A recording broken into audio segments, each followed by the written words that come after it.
Agora, qual é o segundo ponto a se considerar? O segundo ponto a se considerar é o seguinte: sempre que há uma aceleração, significa que há uma força resultante. A aceleração tangencial nós estudamos no Dinâmica 1. Embora eu não tenha dado esse nome lá, toda vez que eu estava falando de aceleração lá em Dinâmica 1, eu estava falando de aceleração que era responsável por variar a velocidade do corpo. E isso é uma aceleração tangencial.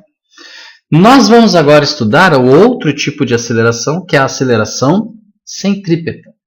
E aí a pergunta é a seguinte: o que a aceleração centrípeta vai gerar? A resposta é lógica e vem da segunda lei de Newton. Lembra da segunda lei de Newton? Resultante é igual a massa vezes aceleração. A aceleração centrípeta gera uma resultante centrípeta. E aí você já coçou a sua cabeça e pensou: oh meu Deus, mais uma força? Não, não tem mais uma força aí não. Eu não estou apresentando uma nova força para vocês. Na verdade, nenhuma nova fórmula eu estou apresentando para vocês. A fórmula é exatamente a mesma. A resultante é igual a massa vezes aceleração. Porém, como a aceleração tem um nome de centrípeta, a resultante eu também chamei de centrípeta. Agora, lembra lá na parte de dinâmica 1, quando a gente calculava a resultante, que a gente olhava no sistema e via quem era a resultante? Aqui é a mesma coisa. Resultante centrípeta não é uma força que você vai ter que colocar lá no sistema e falar: olha, agora existe uma força centrípeta. Tanto que eu usei o nome resultante centrípeta, não força centrípeta. Então, o que é a resultante centrípeta?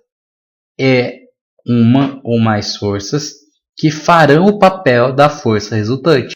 O único segredo é você descobrir quem é essa uma ou mais força. Ou quem são, melhor dizendo.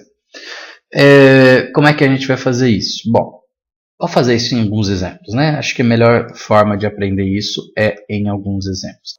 O primeiro exemplo é essa figura que eu estou mostrando para vocês. Inclusive caiu numa questão do Enem, uma coisa parecida com isso há algum tempo atrás. E agora a gente não vai se focar, né, na questão do Enem, mas eu quero usar essa figura para discutir um pouquinho do que a gente está falando. Por uma razão bem lógica, né? Se você olhar, o corpo que está ali representado está realizando um movimento circular, né? Um movimento curvilíneo. Nesse caso, o movimento curvilíneo que é circular, ou no caso, aproximadamente circular. Certo? Então o desenho tenta mostrar uma imagem em perspectiva, como se para você poder visualizar como que o corpo está girando. Essa parte que está aqui, que eu circulei agora, eu vou desprezar ela, eu não vou me preocupar com o que é isso aqui agora, certo? Imagina que o menino está segurando o barbante e está girando aquela bolinha, aquele corpo que está na outra ponta, esse aqui. Então ele está segurando o barbante e girando esse corpo aqui, certo? Eu vou fazer uma consideração que depois a gente vai entender que ela se torna uma consideração bastante razoável, que é a consideração de que esse corpo possui peso desprezível. Reparou, né, que eu falei peso desprezível e não massa desprezível.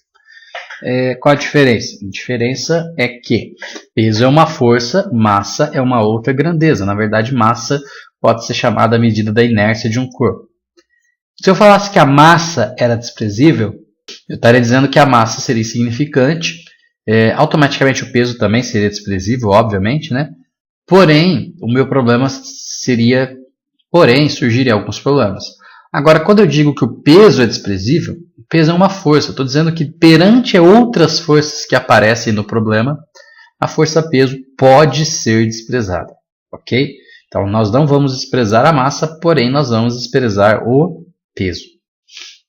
Depois eu faço um probleminha não desprezando o peso, desse daí, né? Desse desenho aí, sem desprezar o peso. Ou seja, como que ficaria isso no mundo real, né? É até legal falar nisso, porque tem muitos casos que você pode fazer essas considerações, né? Considerando tal coisa desprezível, desprezando tal coisa, e às vezes até mesmo em questões de vestibulares, principalmente aquelas que pedem estimativas, né? Talvez você já se encontrou com alguma questão desse tipo. A Unicamp às vezes coloca questões desse tipo, ela gosta desse tipo de questão. Uma vez eu vi uma questão, eu não me recordo agora em qual vestibular, que a questão era para você estimar a quantidade de átomos, inclusive acho que é da Unicamp, estimar a quantidade de átomos que tinha em um determinado recipiente lá. Não é bem essa questão, mas era uma estimativa mais ou menos dessa. Então, a Unicamp gosta de estimativas e quando pede para se fazer estimativas, considerações como essa podem ser utilizadas, certo? Não sintam-se com medo de considerar algo, de fazer considerações que elas podem ser necessárias, inclusive. Nesse caso, ela não é necessária, mas ela vai ajudar o nosso problema nesse ponto, ok? Beleza, então vamos lá. Então, quais são as forças que estão agindo sobre esse corpo? A única força que age, na verdade, se não há força-peso, porque eu considerei o peso desprezível, a única força que age é a força da corda, do fio que está ligando ele ali, né? A gente chama essa força, dá uma força para cá, deixa eu representar ela aqui, que a gente chama essa força de tração. Então, na direção da corda, tem uma força chamada de tração. É a única força que age sobre o corpo, não tem mais nenhum, porque não tem peso. Se não tem peso, né, não tem nem por que pensar em questão de normal, porque também não está apoiado sobre superfície nenhuma, né? Não tem força elástica, não tem atrito.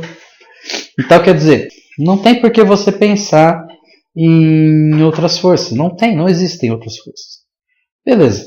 Então, a única força que age é a tração. E reparem que ela está apontando exatamente para o centro.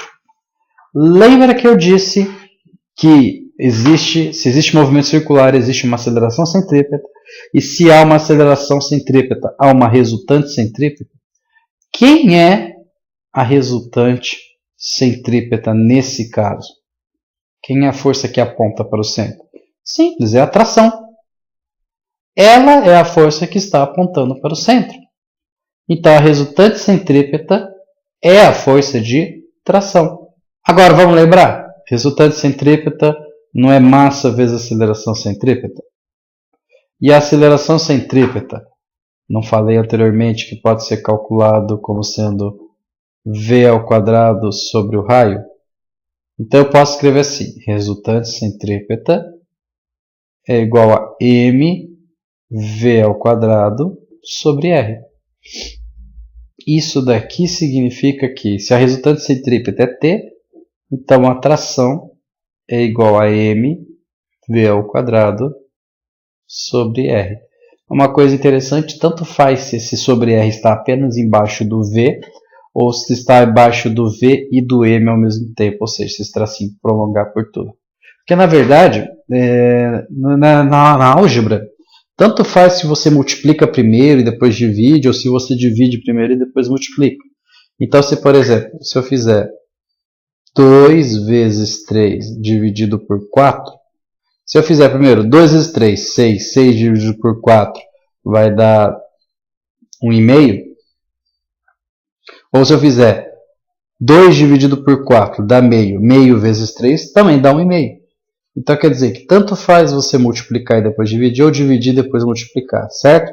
Por isso que esse traço pode estar ou apenas embaixo do V ou embaixo dos dois. Então reparem, a força de tração depende da massa, da velocidade e do raio. Então, quanto maior a velocidade, maior a tração. Quanto menor o raio, maior a tração. Só para a gente entender um pouquinho, lá no curso de ferramentas básicas você vai ver isso. Lá a gente fala das grandezas, quando que as grandezas são diretamente ou inversamente proporcionais. E esse é um caso em que o raio e a tração são grandezas inversamente proporcionais. Certo? Então quer dizer que aumentando o raio, diminui a tração, diminuindo o raio, aumenta a tração. Certo? Então quer dizer que a tração depende da massa do corpo. Por isso que eu disse que a massa não podia ser desprezível. Porque se a massa fosse zero, a tração teria que ser zero. E se a tração fosse zero, ele não poderia fazer curvas, ok? O raio, que é a distância aqui do fio, no caso o comprimento do fio, e a velocidade dele, que ele está fazendo esse movimento circular, que a princípio eu estou considerando como movimento circular uniforme. Mas tanto faz se é um uniforme ou não, porque essa velocidade não é uma velocidade média, é uma velocidade instantânea. Então, se a velocidade nesse ponto for diferente da velocidade nesse ponto, significa que a tração aqui vai ser diferente da tração aqui, só isso.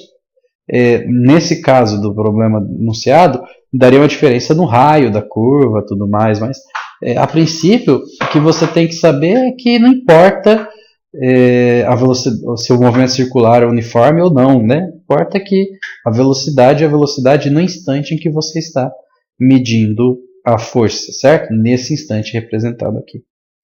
Então, isso é o curso inteiro, basicamente, de Dinâmica 2, se mistura em descobrir quem é a resultante centrípeta. Se você aprender a descobrir quem é a resultante centrípeta, tranquilamente você vai fazer o curso inteiro de Dinâmica 2 e você vai conseguir resolver qualquer exercício de Dinâmica 2. Então, vamos para um próximo exemplo.